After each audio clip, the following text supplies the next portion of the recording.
This story is about the disappearance of a girl who kept the whole world in suspense for decades. The Pope, the Vatican, the mafia, and the secret services are involved in this case. There are dozens of incredible versions, from chains of random coincidences to global conspiracies. In this video, we collected all the available information on this case and tried to answer the main question. What happened to Emanuela Orlandi? What things do you associate the Vatican with? Everyone knows that this is a tiny city of the state located in Rome, and that it is the heart of the Catholic world. However, there are also dark sides to this place, from global conspiracy theories to very real events that shocked the whole world. And of one of these events, we will talk today. We will talk about the mysterious disappearance of 15-year-old Emanuela Orlandi, which over the years has acquired many creepy and incredible theories. Versions were expressed about the involvement of these special services and the Freemasons, the mafia, and even the clergy themselves. At some point, it seemed that the disappearance of the girl was the result of such a global conspiracy that its discovery could change the world forever. But before diving into all these details, you should be familiarized with the background events. Emanuela Orlandi was the daughter of an employee of the Vatican Institute of Religious Affairs, which is also the bank of this tiny state. Just as important, she was a citizen of the Vatican, one of the few. Emanuela led an exemplary life. She studied at school, sang in the church choir, and played the piano and flute. She seemed to be an exemplary child from a respected family. However, everything changed on the evening of June 22, 1983. On that day, Emanuela went to the Victoria Conservatory at the Pontifical Institute of Sacred Music after school, where she was learning to play the piano and flute, and which was located around 5 kilometers outside of the Vatican. Recounting that day, Emanuela's classmates recalled that day she looked absent-minded and for the first time was late for music school. Moreover, she asked to leave class early. In 1983, before leaving the conservatory, she called her older sister Federica, telling her that on the way to the music school, she was offered a job by a certain man. The job was simple, handing out flyers advertising cosmetics at a fashion show this coming weekend. For this, the man promised to pay Emanuela $200. A very good amount by the standards of 1983. Not surprisingly, Emanuela was excited about the opportunity. Her sister did not share Emanuela's enthusiasm and warned her that such decisions should not be made without consulting her parents. They agreed to meet in half an hour to discuss everything in more detail. Her sister did not wait for Emanuela that evening.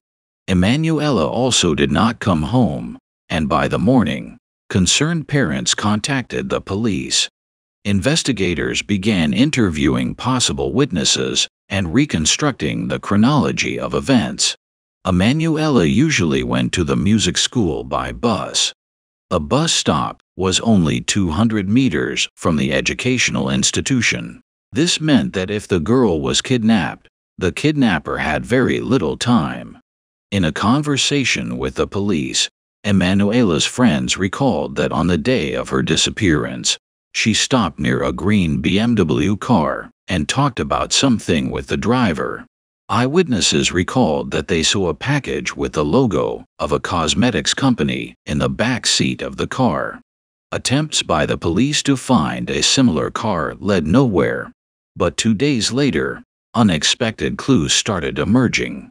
The girl's family received a call by a stranger who introduced himself as Pierluigi and stated that a friend of his knew a girl similar to Emanuela. A girl calls herself Barbara. According to Pierluigi, Barbara sold cosmetics and played the flute in a square in central Rome. Another man, calling himself Mario, also told the family in a telephone conversation about a certain Barbara who looked like Emanuela. She had allegedly told him that she had decided to leave home but planned to return for her sister's wedding in September. This detail convinced the girl's parents that this was really about their daughter, because only close relatives knew about the wedding plans. However, all these phone calls did not help police find Emanuela. Meanwhile, 1,000 leaflets with information about the missing girl were posted throughout Rome. An event that took place in the 3rd of July made the whole world learn about Emmanuel Orlandi. On that day, Pope John Paul II made a public statement after the traditional prayer. It was the first time the Pope had commented on a missing child case, which would later fuel various conspiracy theories. The Pope said he was close to the Orlandi family and asked the kidnappers to return the girl to her parents. This statement caused a strong resonance because the version of abduction had practically not been considered until that moment. For the police, Emanuela's escape was a much more likely scenario. Pope's statement changed everything. Now everyone believed that the girl had been kidnapped. Moreover, the Pope's involvement in this matter raised a number of uncomfortable questions. Why was he so confident in the abduction version? Did he really know more than the police and the girl's family? There were no answers to these questions. It cannot be ruled out that the Pope was guided by much simpler reasons. Emanuela was one of the few holders of Vatican citizenship, which means that the Catholic Church, in the person of the Pope, felt personal responsibility. On July 5th, the phone rang again in Orlandi's house. The man on the other end of the line, with a strong American accent, said that the girl had been kidnapped. He promised that she would be released in exchange for Turkish terrorist Mehmet Ali Aka. 2 years before Emanuela's disappearance, this man made an unsuccessful attempt on the Pope's life, after which he received a life sentence. The details of this case are not directly relevant to the current story. It is only worth mentioning that according to one of the versions, the USSR intelligence services were behind Mehmet's attempt to assassinate the Pope. The stranger with an American accent continued to call Emanuela's relative.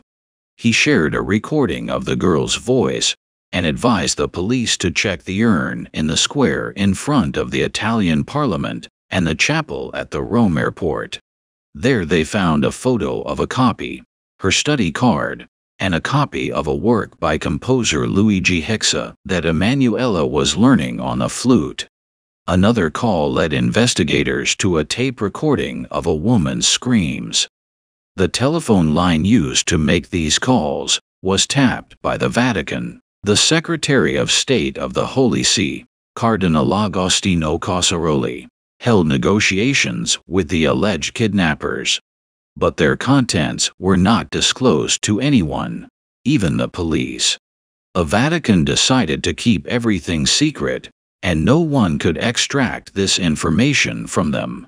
A man with an American accent called for 3 months, after which he suddenly announced that the operation against Emanuela Orlandi was now closed. Despite the fact that this phrase could be interpreted in different ways, he did not provide any details. Who was this mysterious man? Unknown. According to one version, the calls were made by the chief treasurer, Archbishop Paul Marcinkus, an American by birth. Alas, the police were unable to question him even as a witness. The Vatican banned them. Without solid evidence against the treasurer, the Italian authorities had no reason to interrogate him, but later he nevertheless appeared in one of the versions of the girl's disappearance. Throughout this time, various radical groups took responsibility for Emanuela's disappearance. Only later, it turned out that most of them did not even exist in reality. Behind them were the intelligence services of other countries, who tried to use the situation for their own purposes. According to Italian investigator Ferdinand Imposamato, a former German intelligence officer, Günther Bensack, told him that one of the Turkish groups was created by German intelligence services. With its help, the Stasi tried to convince the Vatican that Turkish fanatics were behind the assassination attempt on the Pope. They are Bulgarian secret services, connected with the KGB. This assumption is confirmed by the fact that Agca publicly refused to be released from an Italian prison. Of course, the Turkish radical knew that the demands for his release did not come from his like-minded people. Giulio Gangi, an officer of the Italian intelligence service SIST, once told Emanuela's brother that his intelligence service was behind another group that took responsibility for the girl's disappearance. In addition, Gangi helped track down the same BMW that the witness saw on the day of Emanuela's disappearance. But here, too, strange things began to happen. After finding out the name and address of the owner of the car, Gangi went to her house. The woman was outraged by his appearance and refused to talk about this topic. And upon returning to work, Gangi was advised to stay away from this lady and not dig further. The Pope publicly appealed to the kidnappers 7 more times to release Emanuela, but to no avail. On Christmas Day he came to the Orlandi family home, or once again voiced the official version. Behind the kidnapping of the girl is an international criminal group, which is allegedly trying to achieve Agca's release from prison. Finally, the Pope promised to place Emanuela's brother Pietro in the Vatican bank. Why this promise was made is unclear. Perhaps the Pope knew the truth about the girl's disappearance and tried to do at least something for the family, out of guilt. At this point, Vatican communication with Emanuela's family ceased for many years. The girl's relatives could only guess what happened to her. And there were a lot of versions. From time to time evidence appeared that the girl was still alive. On April 26, 1984, a local newspaper accompanied an article about Emmanuel with a photo, where she was depicted next to John Paul II and her friend Gabriella Giordani. That same morning, a bell rang at Giordani's house. Gabriella's mother answered the phone. "Tell Gabriella that Emanuela is alive and well," the unknown man told Gabriella's mother. It has not yet been possible to establish the identity of the caller. There have been suggestions that Emanuela became a bargaining chip in the conflict between the Vatican and the Maglian mafia group. The essence of the conflict was about money. A mafia swindled $24 million into Ambrosiano's bank, which was allegedly linked to the Vatican.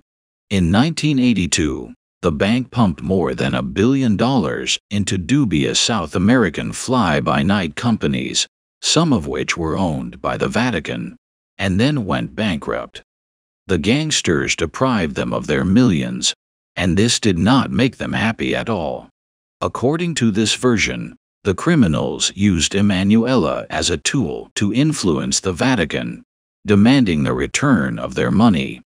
It is unknown whether this story is true, but in 1984, a Vatican's Institute for Religious Affairs agreed to pay the bank's creditor $244 million. Moreover, the head of the criminal group, Renatino Mancini, was buried in the tomb of the Basilica of Sant'Apollinare, in a place where only the highest servants of the Vatican are buried. In 2012, the police opened the tomb and found the grandiose sarcophagus of Renatino. On it was installed the same marble statue as on the tomb of the Pontifex. In a niche next to the sarcophagus were hidden boxes with human bones. Another fact speaks in favor of the version of mafia involvement. The gangster's mistress said she saw Emanuela. She was allegedly kept in a basement beneath a building in Rome's prestigious Monteverdi district. The said mansion actually belonged to a gangster. Investigators found a fragment of a chain in the basement, but they had no way of determining whether Emanuela was kept there. According to her mistress, the girl was killed a few months after the abduction, but the woman insisted that Ambrosiano's bank had nothing to do with it. According to her, Bishop Motsinkus needed the girl to blackmail the Vatican elite. He allegedly agreed with Renatino that the gangsters would help him in exchange for help with the transfer of dirty mafia money abroad through Vatican channels. However, her testimony can be questioned. Not only was the woman constantly confused about numbers and locations, she was also on illegal substances for a long time. The next theory is even more incredible. In September 2017, journalist Emiliana Fittipaldi published a document indicating that the Holy See managed to find Emanuela Orlandi alive and unharmed. 5 pages of typescript were stolen from a safe in the Vatican 3 years ago. They list item by item the expenses associated with the missing girl from 1983 to 1997. According to the document, the Vatican paid for the search for Emanuela. The list mentions the costs of medical services, travel, and accommodation of the girl in other cities, including London. Over the course of 14 years, 483 million liras were spent on this. The theory seems downright strange. Why did the Vatican not return the girl home, but hid her for many years? But a fact is a fact. Such a document does exist, although the possibility that it is a fake cannot be ruled out. The Vatican denied all these versions, which is not surprising. In 2013, the new Pope Francis met with the girl's family and declared that Emanuela is in heaven. The relatives were shocked by this statement. Why does the Pope say this with such confidence? Emanuela's brother Pietro answered him that he would believe in his sister's return, to which Francis repeated she is in heaven. In 2018, the Orlandi family's lawyer was sent a strange envelope. There was no sender's name or return address on it, and inside there was only a photograph and a note. This was the image of the angel statue in the Teutonic Cemetery of the Vatican. The letter said, "If you want to find Emanuela, look where the angel is looking." The problem was that the statue looked directly at the graves of the German princesses, Carlotta Federica of Mecklenburg and Sophia von Hohenlohe. The authorities decided to check this version and asked the Vatican for permission to exhume the graves.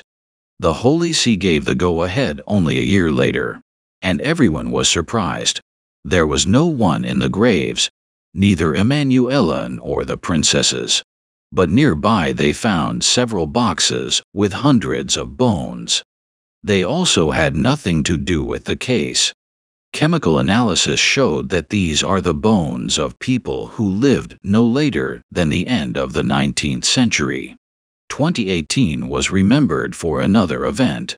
In the fall, workers discovered bones at the embassy of the Holy See to the Italian Republic in Rome. Newspapers immediately suggested that the remains might belong to Emanuela, but DNA analysis refuted this assumption. Now Emanuela's brother Pietro believes that the Vatican always knew the truth about the girl's disappearance, and there are still those who keep this secret. The reason they hide it may be trivial. The truth will damage the Vatican's reputation, which they cannot allow. He is also sure that Emanuela was used as a bargaining chip in the Vatican conflict, and no criminals. But what exactly happened to her is anyone's guess. If she were alive, why didn't she contact her family? After all, her parents, brothers, and sisters have been waiting for decades in complete ignorance and suffering from this. We may never know Emanuela's fate. The Vatican has enormous influence, which will allow them to hide the truth for a very long time. What do you think happened to Emanuela? Maybe the Vatican has nothing to do with it at all. And all this noise is just the result of increased media attention. Be that as it may, it's hard to believe. There are too many interconnections and facts that tell us that the scale of this crime is truly global.